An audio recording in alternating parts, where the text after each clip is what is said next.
Krishna, Hare Krishna, Krishna Krishna, Hare Hare, Hare Rama, Hare Rama, Rama Rama, Hare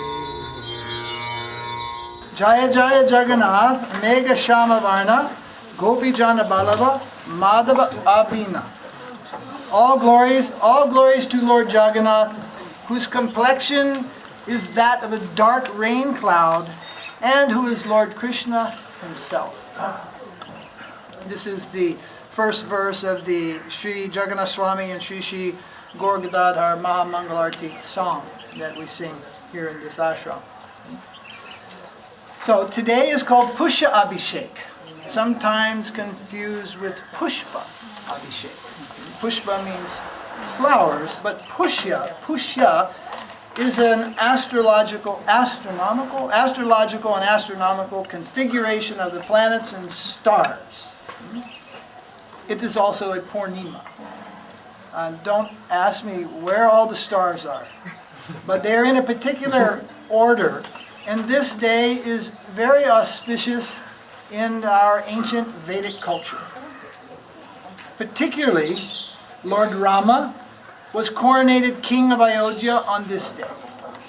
Maharaj Yudhisthira was coronated king in Indraprastha, or in what we call Delhi today, Hastinapur. He was coronated as king. And sometime, a long time ago, almost lost to record, but contained within Puranic literature, it is mentioned that Jagannath, Adi Jagannath, he is installed on this day. And he is given the royal Abhishek, which they used to perform to kings. Deva Deva Jagatpate. But Krishna is not any ordinary king. He is not just king of Orissa, or king of India, of Bharat, or king of this planet. He is Jagannath, means he's the Lord of the whole universe. So, practically speaking, Lord Jagannath is the principal deity on this planet. The principal deity. We have many wonderful deities in South India, Vishnu and so forth. Vrindavan, have many wonderful deities of Krishna. Still, Jagannath is the principal deity. Jagannath is considered to be the most merciful of all the forms and incarnations of Krishna. Here in South India, among the Sri Vaishnavas, under Ramanuja, Namalwar, etc., under the tradition of Alwars, it is considered there are 108 Divya Deshams, holy places. Jagannath Kshetra, Nilachala, as it is sometimes called, Puri, that is one of those 108 Divya Deshams. Unique to all the others, generally when a Brahmin travels or a sannyasi travels, especially in the older tradition, he can take prasad in the temple, but it's a little restricted whose house he can take food, whose house he can eat at. It is considered among Sri Vaishnavas that any food eaten in Jagannath Puri, that is Mahaprasad. They can be invited by anybody, any caste, anyone, and they can go to their house and they're taking the mercy of Jagannath. And on a practical level, where you see so much of the ancient tradition still intact, where the people believe so strongly in the presence of the deity that it permeates every aspect of their life, wholesome and unwholesome, means it even permeates some of the bad habits of their life. Jagannath permeates the life of all the residents of Jagannath Puri to the extreme. More so than we have ever seen in any other place, even Sri Rangam, or even Tirupati, or any of these places. A very, very powerful influence Jagannath exerts there upon his devotees. And he has a long, long, long history at which time, at different times, we see many people coming to worship Jagannatha. Not only Vaishnavas, not only we Gaudiya Vaishnavas, actually we Gaudiya Vaishnavas are the most recent ones on the scene. As I say, all the Vaishnava Sampradayas, they revere Jagannath. The Shankarites, even to this day, the main Acharya for Jagannath Puri temple is from Govardhan Mutt in Puri. He's a Shankarite, one of the Mutt Adipatis there or whatever. He's the most influential in the temple, helping to organize the worship of Jagannath. Even the impersonalist is worshipping Jagannath. For many centuries, the Buddhists worship Jagannath, and they call him Adi Buddha. And they worship Jagannath as we see him. There in Puri, of course, he's accompanied by Subhadra and Baladev. Here he has come alone. So that must be explained. When Jagannath comes out of his temple alone to greet his devotees, he's called Patita Pavana Jagannath, the deliverer of the fallen. So that's very suited for us. In the front gate of Jagannath Puri temple, there is one painting of Jagannath. That is called Patita Pavana. Whoever cannot enter the temple, they can get the blessing of Jagannath on the gate at Patita Pavana Jagannath. And it just so happens, those of you who are knowing a little more of our Gaudiya Vaishnava history, Bhaktivinoda Thakur, one of the founding acharyas of the Krishna consciousness movement in the previous century, Jagannath, Patita Pavana Jagannath, was worshipped as his family deity for 400 years. And after that 400 years, he was born in that particular household with Jagannath, Patita Pavana Jagannath.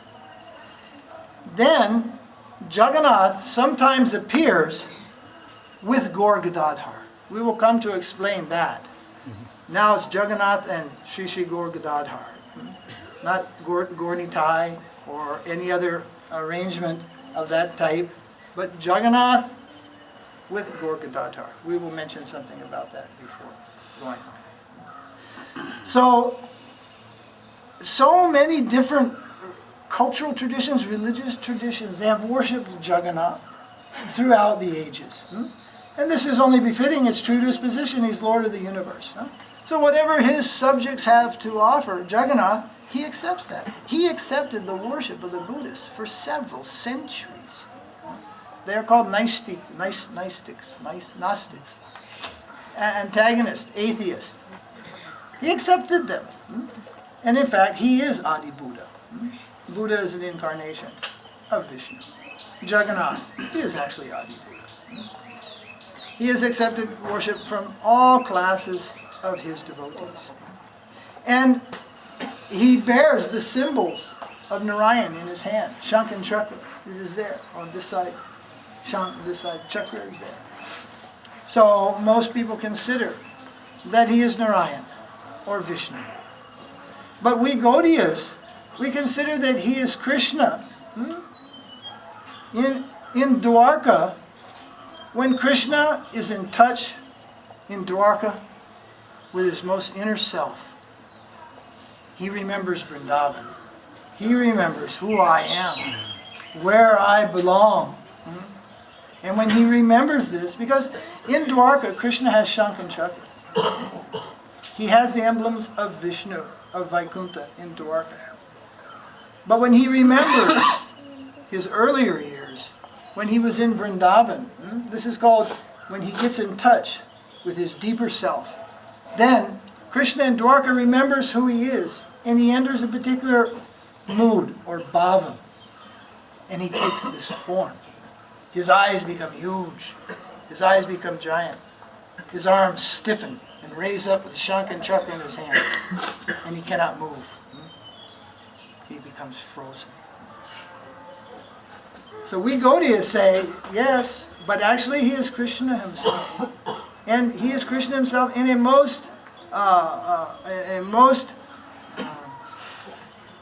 deep and meaningful mood. We cannot go into all those things here. We'll be here for months and years. To go deep into that mood, that will be very time consuming. And we have more pujas to do. We have a feast to honor. Jai Jai Jagannath, Divya Gunavas, Sindhu Tira Nila Chali, Adbhuta Bilas. All glories to Lord Jagannath, who is the abode of transcendental qualities, who resides eternally in Nilachala, exhibiting wonderful pastimes. So I want to tell one of those wonderful pastimes of Lord Jagannath.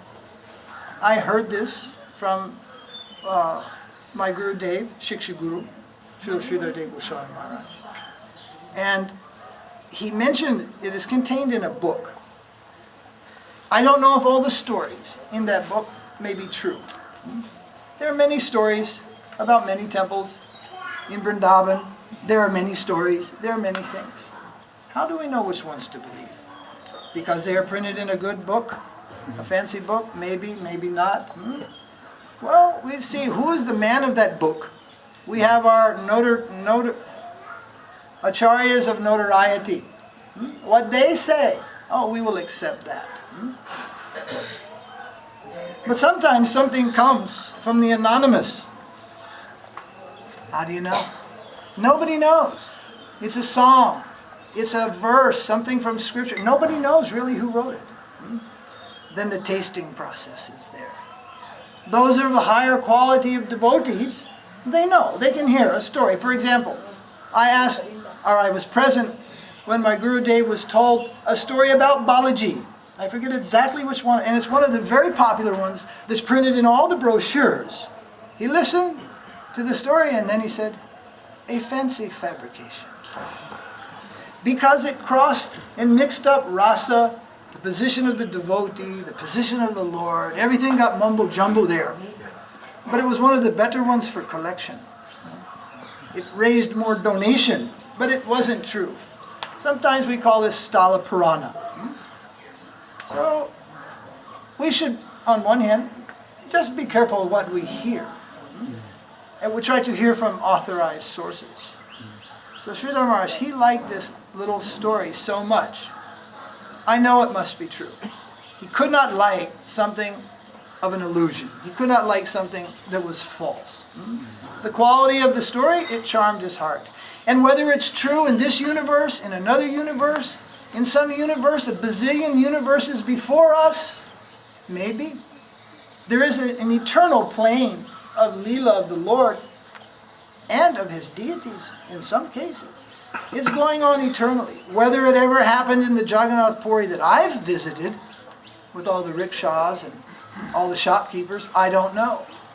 But it happened with Lord Jagannath and His devotees somewhere. Somewhere in eternity. Somewhere. And it is recorded in a book with many other stories, but I don't know about those other stories. So now I'll tell you this one. It's a very simple story. There was a devotee. Maharaj, can I ask you to hold this for me? There was a devotee, his name was Mukunda. He was in one sense a nondescript devotee. Means he looked like every other devotee. He performed the activities of every other devotee. But he did have some recognition amongst all the devotees as being more sincere, very special, a very higher grade type of devotee.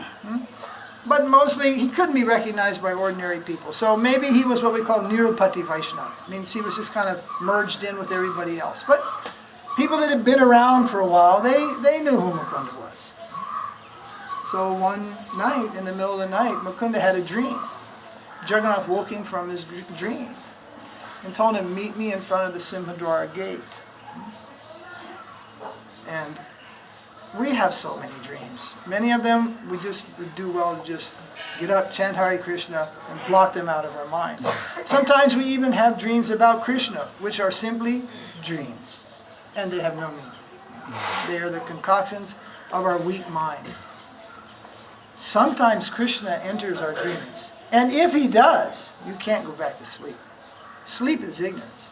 If Krishna stirs you from the depths of your ignorance when you're sleeping, and gives you some darshan in some way, which is very, very rare, but if he does, you don't go back to sleep in the next instant. You are electrified. You are stimulated. You are awake. All your senses are extremely awake. So Mukunda found himself in this condition. And he thought, well, I guess I should go to Simhadwar Gate. So this is like 1 o'clock in the morning. So he goes to Simhadwar Gate, and suddenly Jagannatha just comes through the gate alone. Lord Jagannatha himself just passes and just enters beyond the gate. The gate is locked. This means nothing to Supreme Personality of Godhead. He can ask someone to open the gate. He can walk through the gate, or anything he wants beyond our imagination. So simply he came there. And Mukunda, of course, being a devotee, and he was awed, and with great humility, he bowed down before the Lord, and trembling, and all these things. What you would do if you opened your door and Jagannatha was there. We cannot imagine what feeling would overwhelm us. So overwhelmed in that way, then Mukunda became a little calm, and he was obedient to his Lord. Yes, my Lord, what do you wish? What service? Yes, come on, I want to go to a jackfruit garden. And Mukunda said, yes, Lord, what will you do there? He said, steal jackfruits. Oh, my Lord, jackfruit is offered every day to UNC, the jackfruit is coming. Yes, but you see, they taste better when they're stolen. So they go to the jackfruit garden of choice, a very choice jackfruit garden. And see how that went, he told, Jagannatha climbed the tree. Mukunda, you stay here, I'll lower down the jackfruit. So this happened. But then some branch broke, or there was some noise, a few jackfruits were thrown down, some noise, it aroused that property owner. And he woke up, and he came out into his garden to find Mukunda. And Jagannatha immediately disappeared. He vanished. And then the family members came out, and they made a public arrest. And then they said, you're Mukunda? You are seen in the darshan? You pose yourself as a devotee? You come and steal our jackfruits? Stealing is a very bad thing in India. And they started giving a few kicks and a few whacks. And they gradually, when daylight came, they called the constables of the Raja there. And everybody was surprised and shocked. Simply an imitation devotee. What he's doing.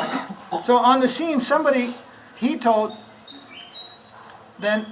looked up and they saw a cloth, an upper garment hanging in the tree. So they brought that down, and the king recognizes it. This is Jagannatha's chad. This is the Uttariya of Jagannatha. Pop! He gave a slap. Not only he steals jackfruits, he has stolen the Uttariya of Jagannatha. And everybody gave a kick and a slap. And then they arrested him and they imprisoned him. Jagannatha came to his rescue. I can tell you, had Jagannatha not come to his rescue, they would have killed him. They would have punished him with the death penalty. Very severe punishment would have been dealt out. They were convinced. And then he tried to explain himself. No, Jagannatha called me. Jagannatha came out of the temple. He himself climbed the tree. Then bat, bat, bat. They gave 2 or 3 more slaps. What is this nonsense you speak? Now there's a particular word for it, I don't know, but it has its own category of dream. When dreams happen simultaneously in different places, sanctioned by the Supreme Lord. So that night, Mukunda is locked up, and Jagannatha's in the temple, the king is in his palace, and the Brahmins are in their home. The head priest and the king, they had a simultaneous dream where Jagannatha admits his thievery. Yes, I am behind this theft. Actually, it was me. Mukunda is innocent. Again, Jagannatha entered their dreams. They are not ordinary class devotees, very high class devotees. So then the whole situation was resolved the next morning. So it's a nice, sweet pastime. You can even tell it to children. But it has very high implications called parakiya. Parakiya means what belongs to another. And everything belongs to Krishna. You, me, your gold chains, your watches, your shoes, your car, your everything. There's nothing that doesn't belong to Jagannatha. Everything belongs to him.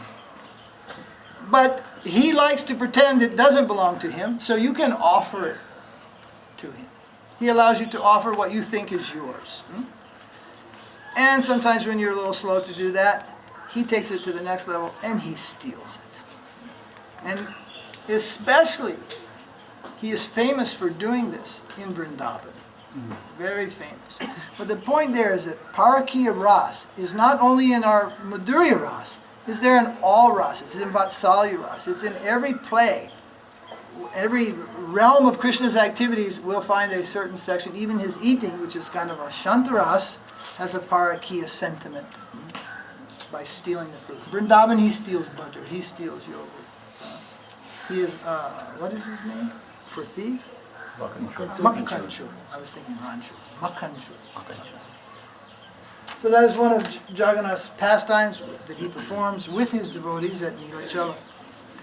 Jaya Jaya Jagannath, Swananda Vibhori, Kishurara Sagara Tatte, Ratha Lila Kori. All glories to Lord Jagannath, who is absorbed in his own ecstasy, Vipralamba Bhav, who performs the pastimes of Ratha Yatra on the shore of the Milk Ocean. That's Puri. This Ratha Yatra pastime is the most televised religious function in all of India.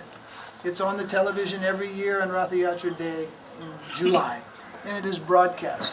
No other Rath, no other puja, no other festival, good or bad, gets the publicity of Ratha Yatra. It is broadcast everywhere. And it stands as, I believe, one of the oldest, if not the oldest, living religious festival in all the world. Again, is it not suited that the Lord of the Universe, his festival, will be the most widely known? His festival will be broadcast all over the world for the longest time, more than anybody else. So many gods have come and gone in Greek history, Roman history, pagan history, Viking history, all over the world. They come and go like the clouds in the sky. For a century or two they believe in some god and simply they vanish. At one point in history, the Christian missionaries came to India 150, 200 years ago. And they called Puri the Mecca of Hindus.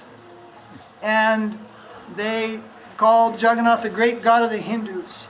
And they understood, before India can fall, be destroyed, this temple and this god must be destroyed. And they used to make all bad propaganda about Jagannath. Horrible things they used to say. It's not fitting to mention them here today in front of Jagannath. Bad, terrible things they used to say, write in journals and publish in the world. And they created a word called Jagannatha. It means when the Juggernaut is coming, like an army comes like Juggernaut, it crushes and kills everything. They called us a Juggernaut. They could not see the flower petals. They could not see his beautiful smile. They saw their enemy of enemies. So, you know, there's a particular thing about Vaishnavism, and even in this world, when you point a finger, 3 point back. The faults you find in others may soon be your own. It's a secret. It's even known in the world. If you find the fault of others, that may be your own. There's also the laws of karma and reaction. So these Christians arrived in India and gave a big problem to Jagannath in those days. The result was that now Ratha Yatra is performed in every major Christian country around the world. And he goes there. And thousands of those men and women, boys and girls, previously Christian, they come, take Jagannath Prasad, dance, chant Hare Krishna Maha Mantra. This is the work of our Guru Dev, Srila A.C. Bhaktivedanta Swami Prabhupada. Maybe one of the greatest devotees of Jagannath ever to come to this planet in modern times. Although he never lived at Puri. He only ever visited there. But he took Jagannath, Ratha Yatra all over the world. So instead of seeing Puri crumble, Jagannath crumble, reaction came in another way. Jagannath expanded himself in many temples around this planet and other places across India also. This Ratha Yatra pastime. Rath Yatra pastime is Jagannath's most important pastime. It is his sweetest pastime. It is his most generous pastime. And at the same moment, in the same step, it is his most esoteric and internal pastime. He is one coming out to meet all the citizens of the universe. Some of us are not allowed in the temple. Some of us are too lame to go in the temple. It means we're too ignorant to know the value of going in Jagannath's temple. Even if we can, on that day he comes out to meet everyone and anyone and to give his darshan. Then he's moving in his own steps. Have you seen him move?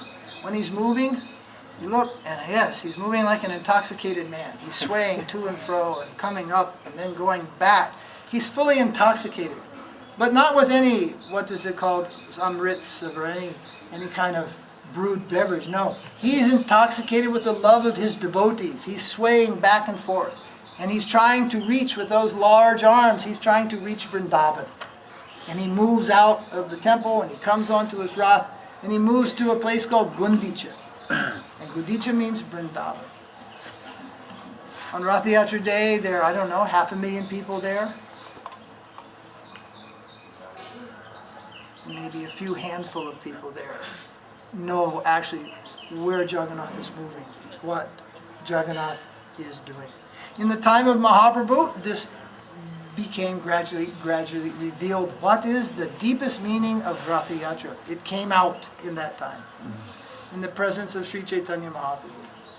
Sometimes Jagannath's cart would stop. I've seen it stop myself. I've seen it run into houses and knock over half sections of houses on Car Street. Sometimes Jagannath carts stops. A wheel breaks, an axle breaks, or for just some unknown reason, it stops. And sometimes it used to stop as if the wheels were locked. They couldn't go, they couldn't go. 500-600 people pulling the ropes. Then King Prataparuja used to bring his elephants, state elephants, hook them to the thing and, undo that jammed wheel, pull that rod, pull it. And they were beating these elephants until they're crying. And not only are the wheels not rolling, it's not even sliding, it's just there. Then Mahaprabhu told, make some space, relax, put the rope on your shoulder. He began his Sankirtan devotees in the front. He walked around and put his head on the back of it, and he pushed it. And Jagannath's cart began to move. The holy name in the front, Mahaprabhu's gentle nudge in the back. Mahaprabhu was bringing him. He would come in the front and call him, bring him to Vrindavan. Then Jagannath would move. We don't expect to see miracles every time we go to Rath Yatra. But such miracles means very unusual events, do happen from time to time. The devotees that live here, we think Jagannath's presence here is almost in one of those categories. Actually, I'll boast, it is in one of those categories. Jagannath is self-manifested. Self-manifested means we are incapable to bring him here. We are incapable to make any of the arrangements to make Jagannath here. We are incapable to even find a piece of wood suitable as we searched this whole district, Mandya district in Mysore, but couldn't find anything. But we'd been driving by one tree lying on the side of the road in Ganjam for the last so many years. It just turned out to be perfect for the purpose. And a few carpenters, the lamest of which was myself, with no previous skill of ever making a deity, ever shaping a deity, or doing any of the thing. I mean, they know how to make doors and cabinets. These carpenters, Uddhava, Sundar Krishna, Balaram, myself, Mahamantra. We tackled the subject, how to shape Jagannath. And right down to the painting. There are no artists involved here. And all along the way, we have that experience. It's like, we're not the doer. Jagannath is coming. We're not the doer. He's coming. We're simply instruments in his hands, doing some work, but he is coming. on his own. So that is one type of self-manifest. It means he's coming himself and making arrangements. And we are simply acting as his servants. He is the doer. So, what is it? Self-manifest. Let us move on. What is the time anyway? Time anyway? 12. 12. Okay, it's time to be a little speedy here. Jaya Jaya Mahaprabhu, Shri Gaura Sundara, Radhika Varna, Bahira Shri Krishna Antar. All glories to Sri Caitanya Mahaprabhu, who is known as Gauranga Sundar, whose external complexion is golden like Srimati Radharani, but who is Krishna within. Here in South India, do you know Harihara?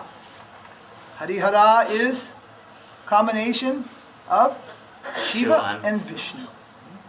There is also Parvati and Shiva. What is that?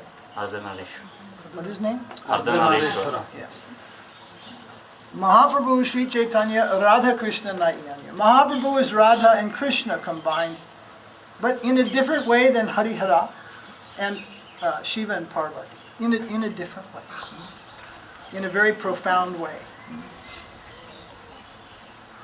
And I'm not going to say much about that. Other than that is his identity. He is Krishna. But his mood is as the greatest devotee. The greatest devotee of Krishna is Srimati Radharani.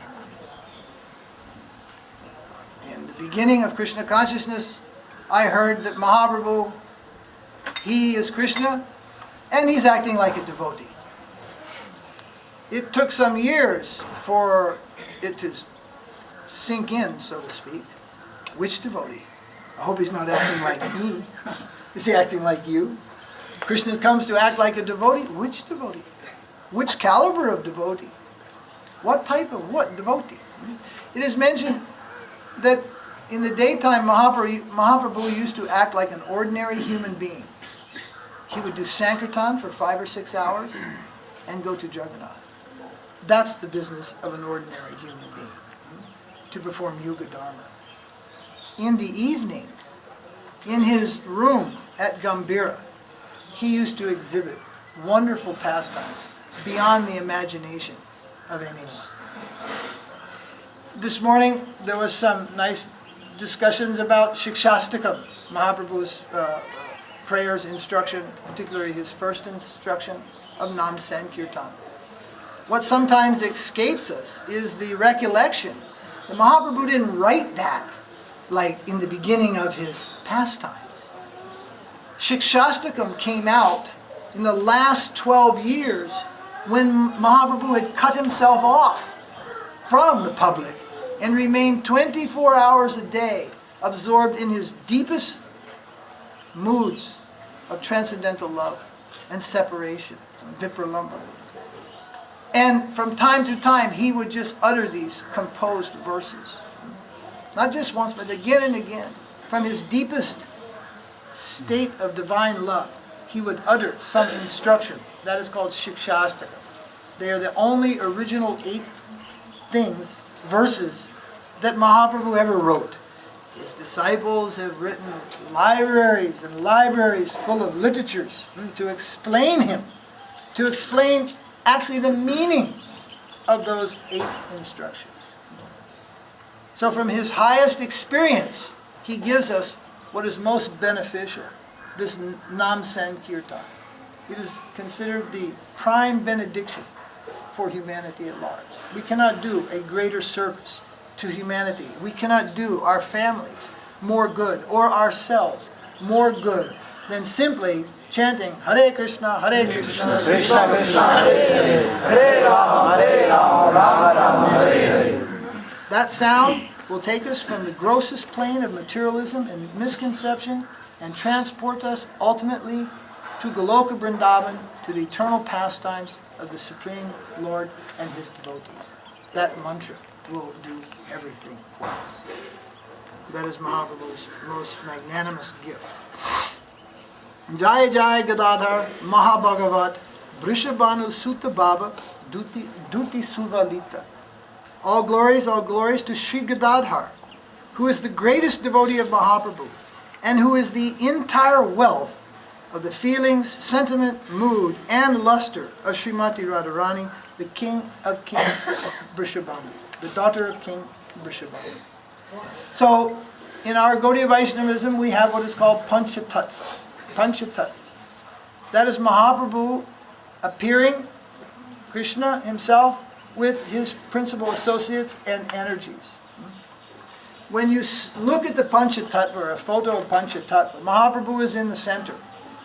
On his right is Sri Nityananda Prabhu, who is Balaram. Again, to the right of Balaram is Advaita Acharya, who is Mahavishnu and Sadashiva combined. Mahavishnu, Sadashiva.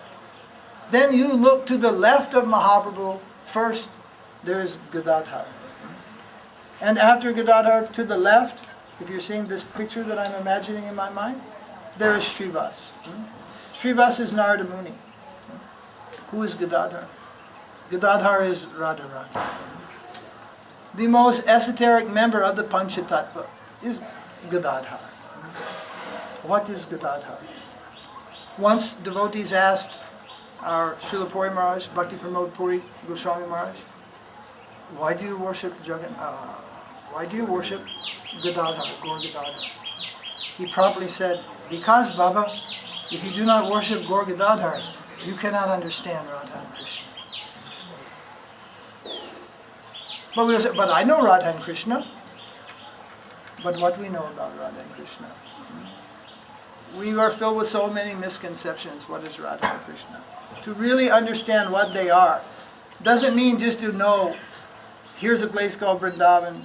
They perform some activities together. Some are charming, some are sweet, some are humorous, some are tragic. Not that. It means to understand something of the quality of love, prema. What is this thing? Prema Pumartha Mahan. What is love? Where does it come from? What power does it have? What is it? Well, we can tell ourselves very well what it is. Love for our children, love for our nation, love for our friends. So many types of love. But love for God, that is so rare. That is such a rare thing. And that has got its general category also. Some general love for God. And then there's the deepest love of God. What is it? What is God's love for His dearest devotees? What is that? What is He? What are those devotees? It is the greatest mystery that has ever presented itself to the human race. If we can properly serve Gaur Gadadhar, if we can worship them in some proper way, then we may make some step towards that finer understanding of what is love. What is Radha Krishna love? Luckily, Srila Prabhupada did say in his books, one should worship either Gaur Nitai or Gaur Gadadhar. One place he's mentioned that. It's like, otherwise, somebody might not believe me that you can worship Gaur Gadadhar, because you won't find this unless you go to Bhaktivinoda Thakur's house. Bhaktivinoda Thakur, Bhakti Siddhanta, they were worshippers of Gaur Gadadhar, almost exclusively. Our Srila Puri Maharaj, worshipper of Gaur Gadadhar, with Jagannatha in the center. If you see close, Mahaprabhu is on the left. His hand is like this. And Gadadhar is on our right. His hands are like this. So, Mahaprabhu is teaching devotional service to himself. This is explained in Caitanya Charitamrita. He is teaching the mellow sweetness of devotion to his own self. Means to Krishna. He is Krishna in the role of a teacher, in teaching how to worship Krishna, how to serve Krishna, how to surrender to Krishna. You follow? So his hand is in this teacher's move. And Gadadhar is like this. Now, if we look at different deities, Balaji, Lakshmi, Mahalakshmi, you'll see hands this way, this way. The most assuring, these are mudras. They're giving a blessing. They're giving, this is another type of like a welcoming, a type of blessing and comfort. The most assuring is when when you come to someone's home and they go, if they just go, hi, how are you? That's one thing. You go, oh, fine, right? They go, oh, please come in, right? When they extend both arms to you and welcome you, what more can you ask for? Such a warm and affectionate welcome. Gadadhar is welcoming all. Come to the shelter of my Lord Mahaprabhu. He is categorically the greatest devotee of Mahaprabhu. He has categorically the greatest love of any of the devotees of Mahaprabhu. And coincidentally, his disciples were the foremost of Sankirtan leaders to spread Mahaprabhu's mission after the Leela of Mahaprabhu. The line of Gadadhar was the foremost, the first and foremost of Sankirtan. So, the worship of Gaur Gadadhar is something very special. Then, Jaya Jaya Jagannath, Gaur Gadadhar, 18 Prabhu Sada, Mura Pranadhara. All glories to Lord Jagannath, Sri Caitanya Mahaprabhu, and Sri Gadadhar Pandit. These three lords are my only shelter. These lords are the very life of my life. Jagannatha Swami, Nayana Patagamin, Baba Tini. Jagannatha Swami, Nayana Patagamin, Baba Tini. Sri Jagannath Dev Swami Ki Jai.